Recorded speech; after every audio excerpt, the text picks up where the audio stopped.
We're in London today with Bridget Harrison.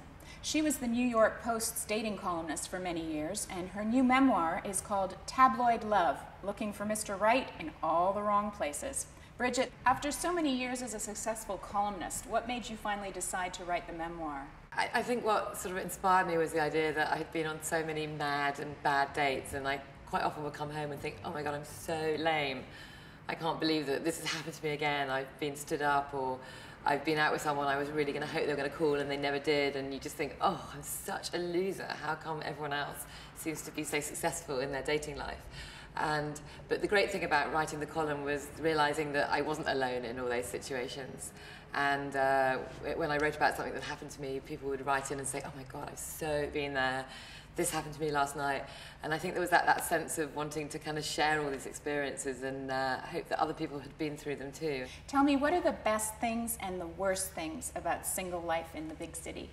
Definitely the best thing about being single in the city is the fact that there's a ton of other people who are single as well. So you never feel like, how come it hasn't happened to me yet? I guess the worst thing about being single in New York is that, as everyone else is single as well, there's a lot of competition, and sometimes it can be demoralising when you really hope something's going to work out and it doesn't. In New York, people take their dating very seriously, and there's a lot of rules to it. For example, only meet someone for drinks and don't go for dinner afterwards unless you think it's going to go somewhere. At the end of the day, don't call them again if you don't want to see them again. Maybe just send them a polite email saying thank you.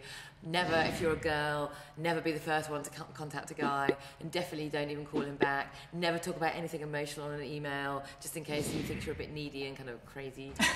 My one rule really is, if you go on a date, always go feeling positive, and it doesn't matter if you walk in and you see those crazy looking nut job there and you think, how am I going to get through an evening with this person? Because every time you meet someone new, it's always going to be an experience, and you're always going to learn something, and you're always going to have a fun story to tell. There's so much chick lit out there right now. There's so many books by women, for women, about women looking for love, women turning 30. This is different because it's a memoir. Why did you choose to make yours a memoir? When you write a book that's a memoir rather than a novel, you can sort of kind of predict where a novel is going to go, and normally there's a love interest at the end, and there's definitely a lot of big love, there's definitely a big love interest in the book, but real life is a bit different, and I think that when you read a book that is about real life, you can hopefully relate to it in a slightly different way, and that these things happen. You never know what's going to happen in life next, but that's a great thing, not a scary thing, and I think that's the message, that life should be very fun and exciting all the time, even the bad bits. Tabloid Love is a bold and funny look at what life and love is really like in the big city.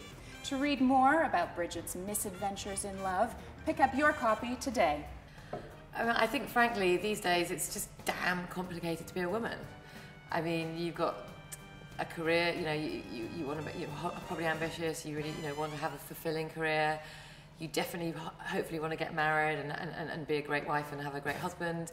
You want to have kids probably as well. So, I mean, actually, it's really, really hard working out how to do all those things.